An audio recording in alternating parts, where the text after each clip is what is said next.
ভাইয়ের আমার, বন্ধুগণ আমার, বাবাজি, হজ করবার মতো সামর্থ্য যাদের আছে অবশ্যই আমরা হজ করব। আর যদি একবার আমাদের জীবনের একটা হজ যদি আল্লাহর দরবারে কবুল হয়ে যায়, আল্লাহর হাবিবের ওই হাদিস অনুযায়ী আমরা অবশ্যই অবশ্যই সেই হজের বিনিময়ে হলেও আল্লাহর জান্নাতে যাইতে পারবো। সুবহানাল্লাহ। হযরত আব্দুল্লাহ ইবনে মুবারক রাহমাতুল্লাহি আলাইহির জীবনী আপনারা পড়ে দেখেন। বড় মাপের আলেম ছিল, পৃথিবীর এমন কোন আলেম নাই তার সম্পর্কে জানা নাই। বড় একজন আলেম ছিল তিনি, আব্দুল্লাহ ইবনে মুবারক রাহমাতুল্লাহি আলাইহি। হজ করার জন্য যাবেন, সব মালামালগুলো গুছিয়ে নিয়েছেন, টাকা পয়সা সব কিছু গুছিয়ে নেওয়ার পরে হজ করতে যাবে।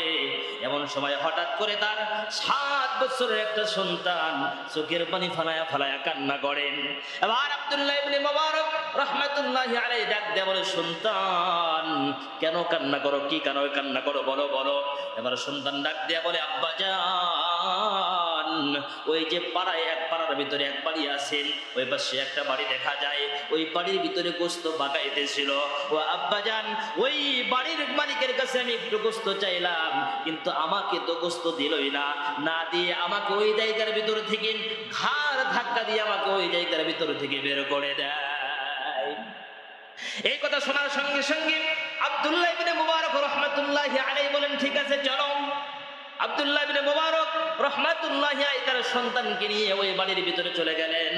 যাওয়ার পরে বাড়ির সামনে যাওয়ার পরে ডাক দিয়ে বললেন, আসসালামু আলাইকুম ইয়া আহলাল বাইত। বাড়ির ভিতরে কেউ আছো? ঘরের ভিতর থেকে আল্লাহর বান্দা বের এসে দেখেন জামার ওই জামানার একজন বিশিষ্ট আলেম আব্দুল্লাহ ইবনে মুবারক তার বাড়ির সামনে দাঁড়ায় আছেন। বলে, হুজুর আমার বাড়ির সামনে আপনি দাঁড়ায়া কি খেদমত আপনারা করতে পারি বলেন হুজুর।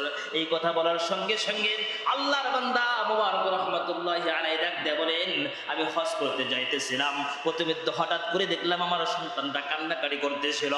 বলে, ভাইজান আপনার বাড়ি থেকে আমার সন্তান এসেছিল? বলে, হ্যাঁ। আপনার বাড়িতে কি গোশত পাকাইতেছিলেন? বলে, হ্যাঁ। আমার সন্তান কি আপনার কাছে চেয়েছিল?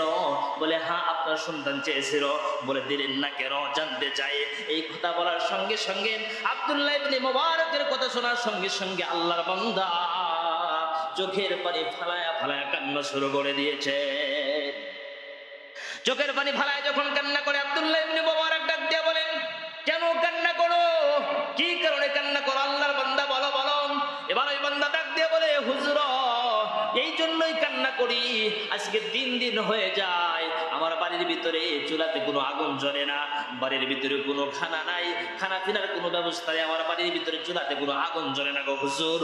আজকে 3 দিন পরেন কাজের সন্ধানে যাইতেছিলাম, আমি কাজ না পেয়ে যখন ফেরত আসতেছিলাম হঠাৎ করে দেখি রাস্তার পাশে একটা গরু মরে আছেন। ওই মরা গরুর গোশত আমি কিছুটা গোশত ওই জায়গার ভিতর থেকে নিয়ে এসে আমি মরা গরুর গোশত এনে আমি সুন্দর করে পাকাইতেছিলাম।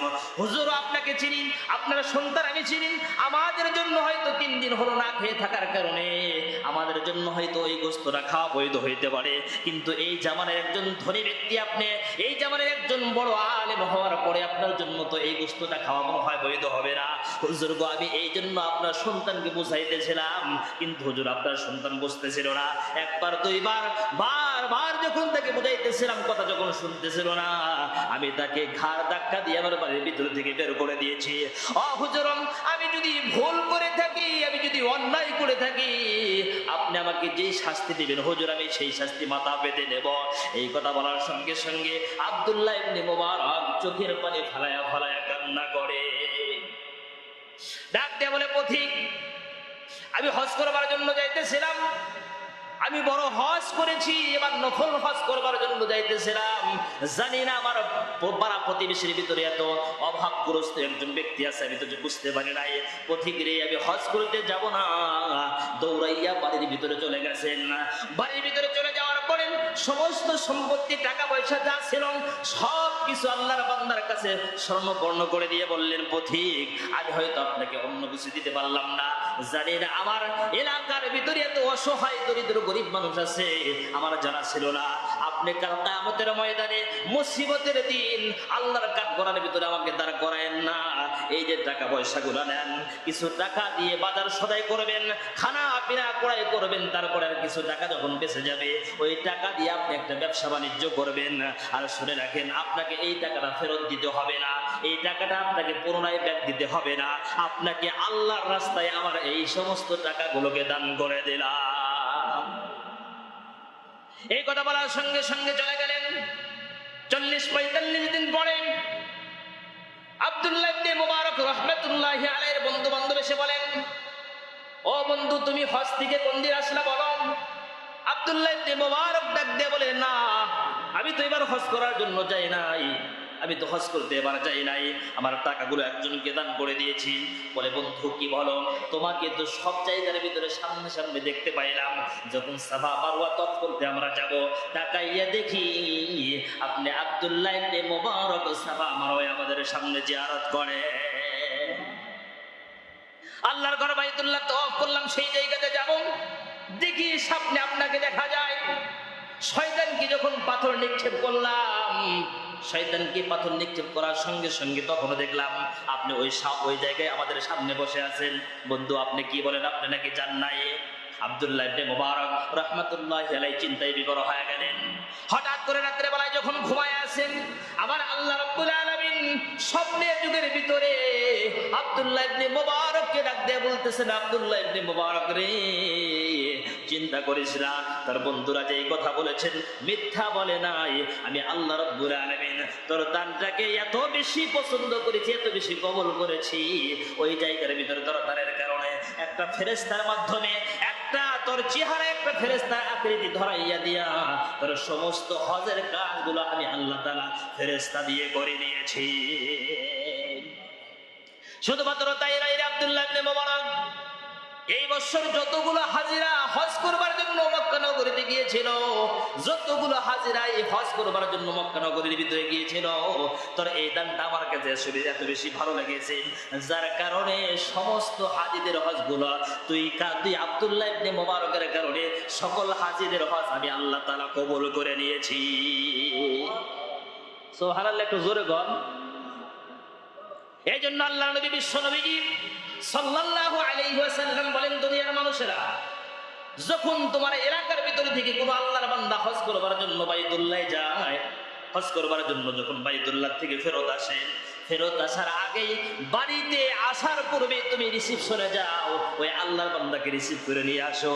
যেহেতু তার আমলনামার ভিতরে কোনো গুনাহ নাই, যেহেতু হজ করলে আল্লাহর বান্দাদের আমলনামার ভিতরে কোনো গুনাহ থাকে না, আর রিসিপশনে বাড়িতে আসার পূর্বেই যদি কোনো আল্লাহর বান্দারা ওই বান্দার কাছে দোয়া চাইতে পারে, ওই বান্দা যদি আল্লাহর কাছে দোয়া করে, তার আমলনামার ভিতরে যেমন কোনো গুনাহ থাকে না, ওই বান্দা যদি দোয়া করে আমাদের গুনাহ আল্লাহ তাআলা মাফ করে দিবে। সুবহানাল্লাহ। এই জন্য হজ করার দরকার আছে না নাই? হজ করার দরকার আছে তো নাকি? আমরা নিয়ত করব।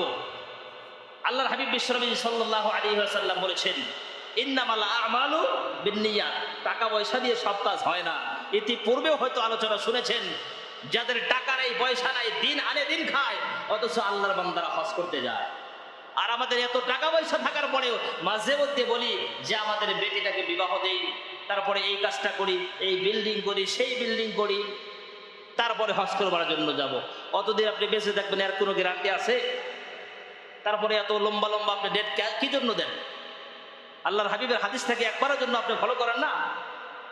আল্লাহর হাবিব সাল্লাল্লাহু আলাইহি ওয়াসাল্লামকে বলা হলো, হুজুর পৃথিবীর ভিতরে সর্বশ্রেষ্ঠ আমল কি? তিনি বললেন, আল্লাহ এবং আল্লাহ রাসূলের প্রতি ঈমান আনয়ন করা। তারপরে বলে জিহাদ করা। তারপরে বলে কবুল হজ, আল্লাহর দরবারে যে হজটা কবুল হয়, ওর চাইতে শ্রেষ্ঠ আমল আল্লাহর দুনিয়ায় কিচ্ছু হইতে পারে না। সুবহানাল্লাহ।